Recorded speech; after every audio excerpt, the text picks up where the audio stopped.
Okay, this is going to be a very special collaboration because I will be collaborating with myself.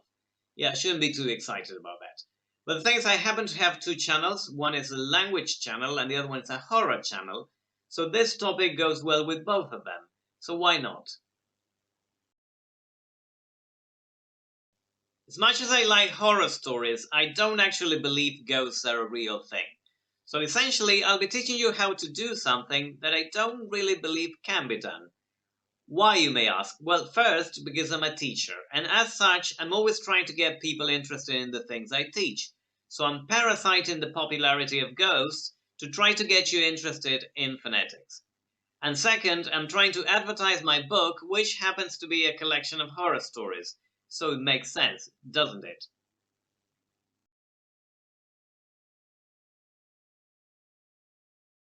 Okay, the image you see in the middle of the screen is a spectrogram, which is a visual representation of the frequencies present in speech. Yeah, I know, it looks like a blur.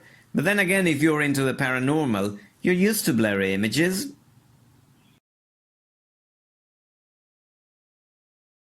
The point is that within that blur, you will identify some darker stripes that go from left to right. Let's highlight them. These are called formants and they give us information about the sounds that are being pronounced. But what information? Well, the first formant, beginning from the bottom, gives us information about the vertical dimension of the tongue. When the tongue goes down, this formant goes up, and when the tongue goes up, this formant goes down. But that might be a little confusing, so let's think about it this way. This man is going to draw the first formant with his tongue.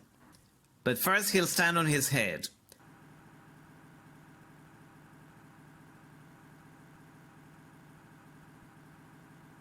So there you see, when the tongue goes up, the formant goes down. And when the tongue goes down, the formant goes up.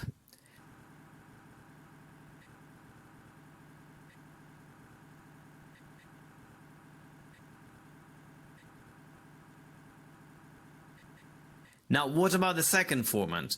Well, this one gives us information about the horizontal back to front dimension of the tongue. When the tongue goes back, the formant goes down, and when the tongue goes to the front, the formant goes up. But let's ask our friend to once again use his tongue to draw this time the second formant. But now he'll have to look up.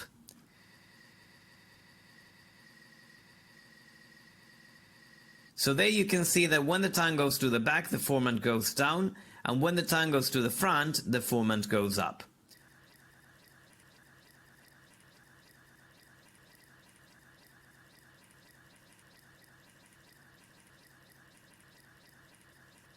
Now, in order to know what the tongue is doing for each sound, we have this picture which we call the vowel quadrilateral, which is a stylus representation of the area in the mouth where the vowels are articulated.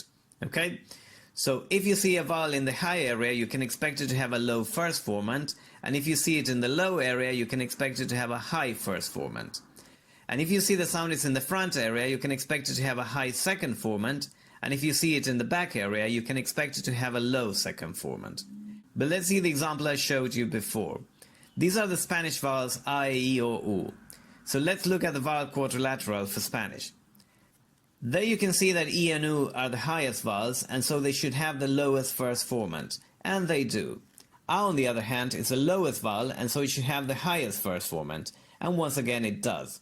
As for the second formant, E is the most advanced vowel, and so it should have the highest second formant. And it does. And U, on the other hand, is the most retracted vowel, and so it should have the lowest second formant. And once again, it does. Okay?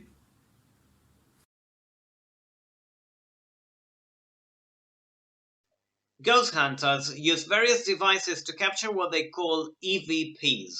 EVP stands for Electronic Voice Phenomenon. These are sounds that appear in recordings which are not necessarily heard by the people making the recordings, and which are interpreted as ghost voices.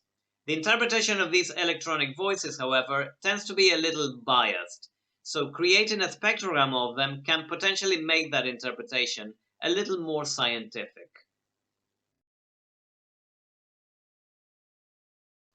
I'm going to take some EVPs and we'll see if the acoustic images agree with the interpretations researchers have made of them. Now, I'm not going to be making any claims about the veracity of the recordings. You already know what I think about that, okay?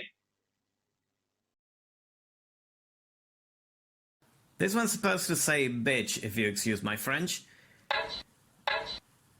Now I'm sure you all hear it now, but that's because by telling you what you're supposed to hear, I've primed you, meaning I've predisposed you to hearing that.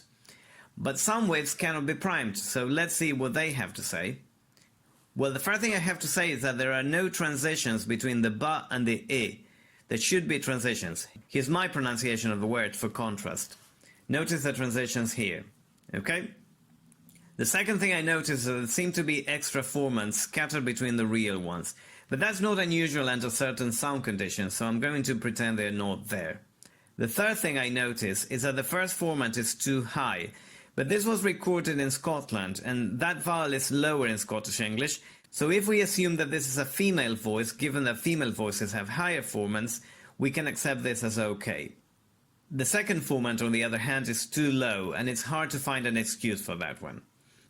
And the last thing I notice is that the noise for the cha sound is a little high, which is not a big problem. If it wasn't for the other inconsistencies, I wouldn't mention it, but well, the others are there too.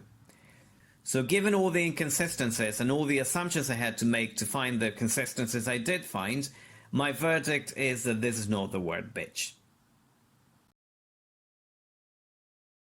This one's supposed to say Thomas.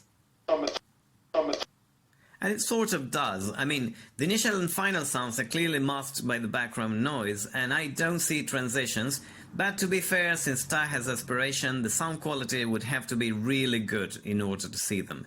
So let's concentrate on the vowels. The first vowel has a high first formant and a low second formant, which makes it a low back vowel, so O is a good option. Then there is a weakening of formants between the vowels, which can be interpreted as a nasal sound.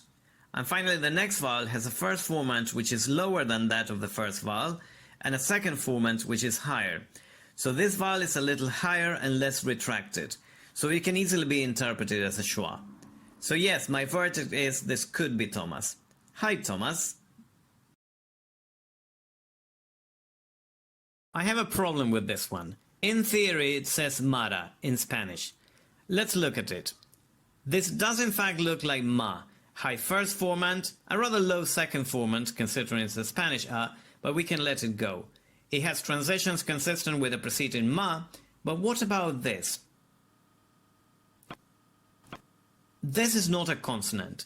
This is part of a repeated noise pattern. It repeats in fact roughly every 140 something milliseconds.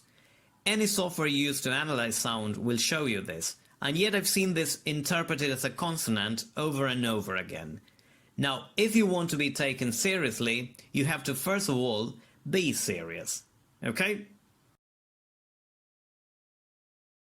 Okay, this one's supposed to say down, and it very much does. I don't see the release of the da, but I do see the transitions, and the vowel shows the first formant which begins high and goes down, and a second formant which does the same thing. So a vowel that goes from a low frontish position to a high back position, which is consistent with the diphthong ow. And finally there is a weakening which is consistent with the presence of a nasal. So yes, I'd say this is down. So I hope you've enjoyed this video and I hope you've learned something, okay? Thanks for watching and see you next time.